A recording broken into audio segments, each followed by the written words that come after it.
Selamat malam, salam sejahtera bagi kita semua. Selamat berjumpa lagi dengan saya, Pendeta Joni Tumaan. Saat ini saya melayani di Gereja Toraja, Jemaat Elim, Klasis Parepare. Menjadi sukacita luar biasa buat saya bahwa pada malam hari ini saya kembali dapat menjumpai Ibu Bapak dan saudara-saudara melalui program Saat Teduh Badan Pekerja Sinode Wilayah 4 Gereja Toraja. Untuk memulai saat teduh kita malam ini, mari kita mendengarkan pujian Karena Kasih-Nya Padaku.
firman Tuhan.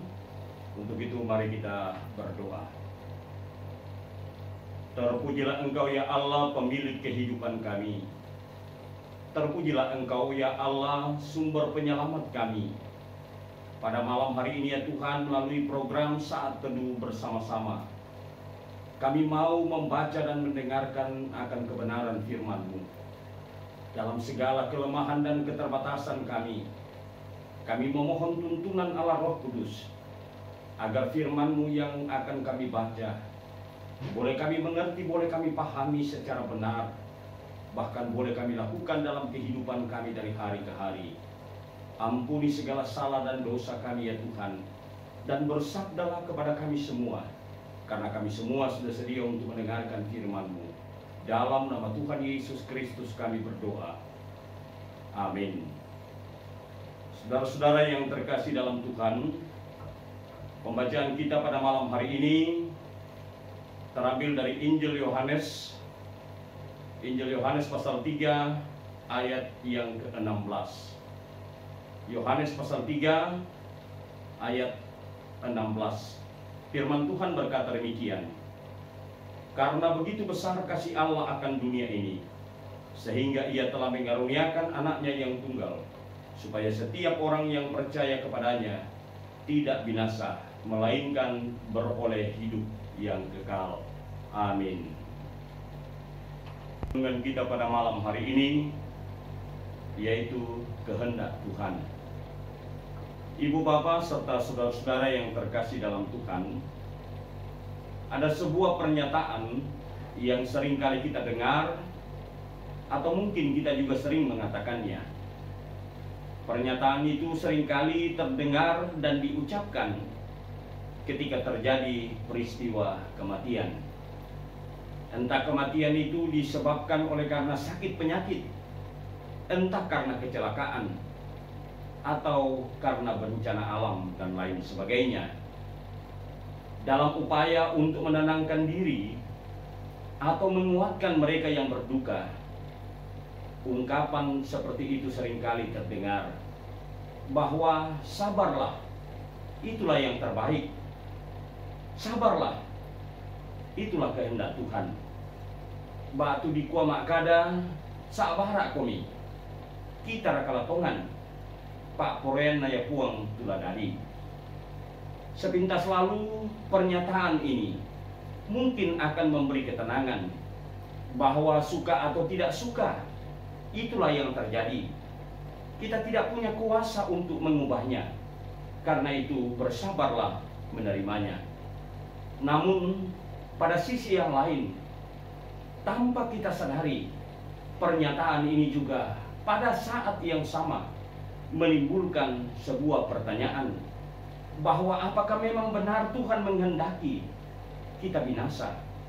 Bahwa apakah memang benar Tuhan menghendaki kita mengalami kematian? 1 tahun belakangan ini, kita menyaksikan ada begitu banyak jiwa yang melayang oleh karena virus corona. Gempa bumi di Mamuju, angin puting beliung di Tanah Luwu, bahkan baru-baru ini banjir bandang di NTT. Semuanya itu menelan korban jiwa yang tidak sedikit, korban harta. Banyak orang yang kehilangan tempat tinggal. Banyak saudara-saudara kita yang harus kehilangan orang-orang yang mereka kasihi. Dalam situasi seperti ini, apakah kita harus mengatakan itulah kehendak Tuhan? Dan apakah memang benar itu yang Tuhan kehendaki? Kalau memang benar, apakah Tuhan sekejam itu? Dan kalau memang benar, apakah Tuhan setega itu? Ibu bapak saudara-saudara yang terkasih dalam Tuhan, melalui kesempatan malam ini, saya mengajak ibu bapak dan saudara-saudara untuk mencari kehendak Tuhan di dalam kebenaran firman-Nya. Pertama, saya mengajak kita untuk membuka kitab Kejadian pasal 2 ayat 15 sampai ayatnya yang ke-17. Kitab Kejadian pasal 2 ayat 15 sampai ayatnya yang ke-17. Firman Tuhan berkata demikian. Tuhan Allah mengambil manusia itu dan menempatkannya dalam Taman Eden untuk mengusahakan dan memelihara taman itu. Lalu Tuhan Allah memberi perintah ini kepada manusia. Semua pohon dalam taman ini boleh kau makan buahnya dengan bebas. Tetapi pohon pengetahuan tentang yang baik dan yang jahat itu, janganlah kau makan buahnya. Sebab pada hari engkau memakannya, pastilah engkau mati. Sebab pada hari engkau memakannya, pastilah engkau mati. Secara sederhana saudara-saudara, dari bagian firman ini sangat menegaskan bahwa Tuhan sama sekali tidak menghendaki agar manusia itu mati. Dan kalaupun manusia itu mengalami kematian, itu karena kehendak bebas manusia yang lebih mendengarkan bujuk rayu iblis daripada melakukan perintah Tuhan. Jauh-jauh hari sebelumnya Tuhan sudah mengingatkan manusia untuk tidak memakan buah pengetahuan yang baik dan yang buruk itu. Sebab kalau mereka memakannya, mereka pasti mati. Tetapi itulah manusia. Dia tidak berdaya di hadapan bujuk rayu iblis, sehingga ia tergoda dan akhirnya manusia itu mengalami kematian, hidup di bawah kutuk dosa. Sekali lagi, manusia binasa itu bukan karena kehendak Tuhan. Yang kedua, kita lihat dalam pembacaan kita pada malam hari ini, yakni Yohanes 3 ayatnya yang ke-16. Yohanes 3 ayatnya yang ke-16. Di sana dikatakan, karena begitu besar kasih Allah akan dunia ini, sehingga ia telah mengaruniakan anaknya yang tunggal, supaya setiap orang yang percaya kepadanya tidak binasa, melainkan beroleh hidup yang kekal. Dari ayat ini saudara-saudara kembali jelas bahwa tidak sedikit pun Tuhan menghendaki kebinasaan umat manusia. Yang Tuhan mau ialah supaya manusia itu beroleh hidup yang kekal. Bahkan kalau kita mau bicara secara sederhana, satu-satunya kematian yang dikehendaki oleh Tuhan, satu-satunya kematian yang sangat direncanakan oleh Tuhan adalah kematian Yesus Kristus. Dan itu pun tujuannya untuk kehidupan kekal bagi dunia ini, bagi saudara-saudara dan bagi kita semua. Sekali lagi, Tuhan tidak pernah merencanakan atau merancangkan yang jahat bagi kita. Yang Tuhan rencanakan adalah damai sejahtera. Tuhan berupaya agar kita mengalami kehidupan yang kekal. Mengakhiri renungan ini, saya ingin menyampaikan sebuah cerita kepada kita semua. Satu kali waktu, ada seorang hakim yang selalu bertindak adil dalam setiap hal yang ia putuskan. Ia tidak peduli siapapun yang duduk di kursi pesakitan. Dia akan selalu mengambil keputusan menurut hukum dan secara adil. Namun satu kali waktu, ternyata yang duduk di kursi pesakitan adalah anak yang sangat ia kasihi. Anak itu sampai ke sana karena ia telah melakukan tindak kejahatan. Dan melalui persidangan itu, sang hakim memutuskan bahwa anak itu harus dihukum mati. Sekarang pertanyaannya, kalau anak itu harus mengalami hukuman mati, apakah karena hakim itu? Ataukah karena ia telah melakukan tindakan kejahatan? Saya kira bukan karena hakim itu. Hakim itu hanya bertindak memutuskan sesuai dengan peraturan yang berlaku. Kalaupun anak itu harus menjalani hukuman mati, itu karena ia melakukan tindakan kejahatan. Sekali lagi ibu bapak, Tuhan tidak pernah menghendaki kita binasa. Yang Tuhan mau supaya kita beroleh hidup yang kekal. Masih dalam suasana Paskah. Paskah mau mengingatkan kepada kita tentang upaya dan tindakan Tuhan yang tidak menghendaki supaya kita binasa, tetapi ia mau supaya kita beroleh hidup yang kekal. Terpujilah Kristus sampai selama-lamanya. Amin.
Saudara, mari kita berdoa. Kami mengucap syukur kepadamu ya Tuhan, atas hidup yang Tuhan masih karuniakan kepada kami sampai sejauh ini. Kami mengucap syukur ya Tuhan untuk karya-Mu yang telah menyelamatkan kami. Tuhan kami Yesus Kristus harus melalui jalan yang penuh dengan penderitaan, bahkan harus mati di atas kayu salib. Meskipun kuasa maut bertekuk lutut di dalam kuasa Tuhan kami Yesus Kristus. Dari semua ini ya Tuhan, kami melihat bahwa betapa Tuhan begitu mengasihi kami. Kami menyaksikan bahwa betapa Tuhan menghendaki agar kami tidak binasa. Yang Tuhan mau adalah agar kami beroleh hidup yang kekal. Dan karena itu ya Tuhan, biarlah kami semua diajar untuk senantiasa memiliki kerendahan hati, untuk tunduk dan patuh pada segala ketetapan dan perintah-Mu. Kami sadar ya Tuhan akan segala kelemahan dan segala keterbatasan kami dalam memperlakukan perintah dan ketetapan-Mu. Dan oleh karena itu kami memohon pengampunan-Mu di dalam nama Tuhan kami Yesus Kristus. Dan biarlah kiranya dalam hari-hari hidup yang Tuhan karuniakan ke depan, kami boleh menjalaninya dengan penuh ketaatan dan dalam iman yang sungguh kepadamu. Malam hari ini ya Tuhan, hamba-Mu berdoa buat kami semua yang boleh menikmati persekutuan saat teduh pada malam hari ini. Engkau mengenal kami semua secara pribadi ya Tuhan, lebih daripada kami mengenal diri kami sendiri. Jika ada yang sakit, kiranya Tuhan lawat, Tuhan sembuhkan. Jika ada yang berduka, kiranya Tuhan hiburkan mereka, Tuhan tolong mereka. Bapa Surgawi, Bapa yang empunya kehidupan kami, malam ini juga ya Tuhan kami berdoa ya Tuhan buat pelayanan-pelayanan yang dilakukan oleh gereja Tuhan, secara khusus gereja Toraja.